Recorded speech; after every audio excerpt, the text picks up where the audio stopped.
कि मामला दरअसल अर्थ से जुड़ा हुआ है, अर्थव्यवस्था से जुड़ा हुआ है, पैसे से जुड़ा हुआ है। तो ये WPI का 42 महीनों में सबसे बड़ा एक आंकड़ा आया। ये सबको पता है कि ईरान और अमेरिका वॉर के बाद किस तरह से होर्मुज संकट पूरी दुनिया देख रही है, लेकिन इस सब के बीच जो ये नया संकट आया है महंगाई के नाम पर, बढ़ोतरी के नाम पर, क्या अभी ये महज ट्रेलर है?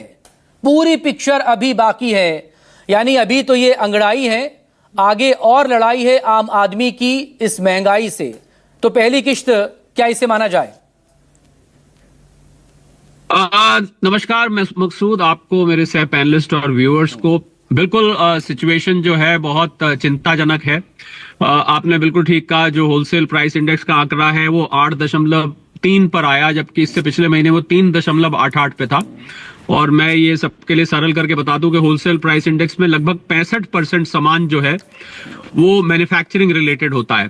तो ये बता रहा है कि आने वाले महीनों में, जैसा आपने इशारा किया, आने वाले महीनों में होलसेल से ये ट्रांसलेट हो जाती है रिटेल में।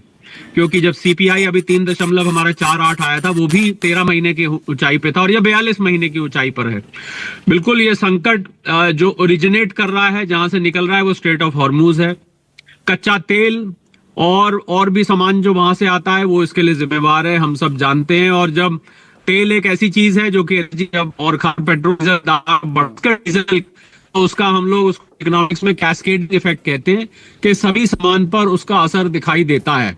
और आपको धीरे धीरे वो जो ट्रांसपोर्टर्स है वो अपना लोड आपको पार करते हुए दिखाई देंगे सामान पर। सभी सामान, कंज्यूमेबल्स है, वेजिटेबल है, ग्रोसरीज है, व्हाइट गुड्स है, जितना भी सामान ट्रांसपोर्ट होकर आता है वो सब आने वाले समय में महंगा होता जा रहा है। और जरूरी बात यह है कि 3 रुपए जो प्राइस बढ़ाई गई है वो आजकल की अंडर रिकवरी को देखते हुए 1000 करोड़ प्रतिदिन का इन ऑयल मार्केटिंग कंपनीज को घाटा हो रहा था, उसको देखते हुए ये बहुत ही कम है।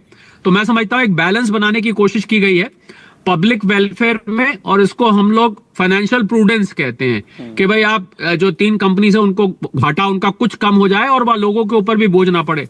देखिए, संकट वैश्विक है, अमेरिका से लेकर ऑस्ट्रेलिया तक, यूरोप से लेकर अफ्रीका तक।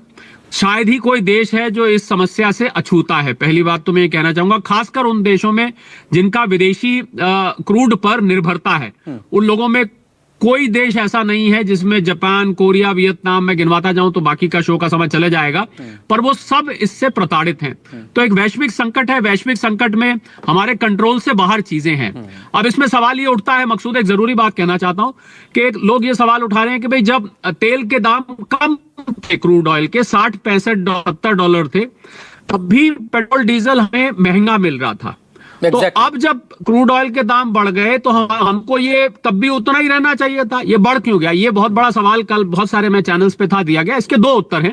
पहली बात तो जो 40-45 लाख करोड़ रुपया इतने सालों में इकट्ठा किया गया, उसको बुनियादी ढांचे में लगाने की कोशिश की गई है। एयरपोर्ट्स हो गए, पोर्ट्स हो गए, रेलवे स्टेशन, हाईवेज वगैरह लगाया गया है। दूसरा, इन ऑयल मार्केटिंग कंपनीज ने अपना रिजर्व बनाया। वो रिजर्व अब ये जो 2 महीने नहीं बढ़ा है दाम, वो इसमें इस्तेमाल किया गया, क्योंकि 28 फरवरी को कायदे से मकसूद दाम बढ़ जाने चाहिए थे, पर जहां तक हो सका इसको टाला गया। और जब ये लगा, और कल तो एक और बहुत बड़ी डेवलपमेंट हुई है मकसूद, जिसकी तरफ लोगों ने शायद ध्यान नहीं दिया, कि राष्ट्रपति ट्रंप का जो ये चाइना का दौरा था, इसमें लोग उम्मीद लगा के बैठे थे कि शायद अब कुछ हल निकल आए और शायद अब ये समस्या का समाधान हो जाए, स्ट्रेट ऑफ हॉर्मुज खुल जाए। परंतु ऐसा कुछ नहीं हुआ। कोई डिक्लेरेशन नहीं आया है, कोई ऑफिशियल स्टेटमेंट नहीं है स्ट्रेट ऑफ हॉर्मुज खुलने की। तो अब यहां से आगे रास्ता क्या है, वो अनिश्चितता का माहौल एक बन गया है। तो मुझे लग रहा है कि ये समस्या अगर जल्द नहीं निपटती है तो हर बीतता हुआ दिन, मकसूद, मैं ये कहना चाहूंगा कि हमारी और विश्व की अर्थव्यवस्था के लिए और ज्यादा भयावह होता जाएगा। लोगों को चाहिए, आम आदमी को चाहिए कि अपने बजट घर बैठ के परिवार के साथ बैठे, कागज पेंसिल लेके अपना बजट बनाएं। इसमें 2-3 सवाल और हैं शरद जी, मैं आपके पास जब लौटूंगा तब करूंगा। एक तो ये कि 28 फरवरी से पहले भी डॉलर टू रुपये अगर हम देखें तो 92 रुपए के आसपास था, आज वो 96 पहुंच चुका है, 96 रुपए।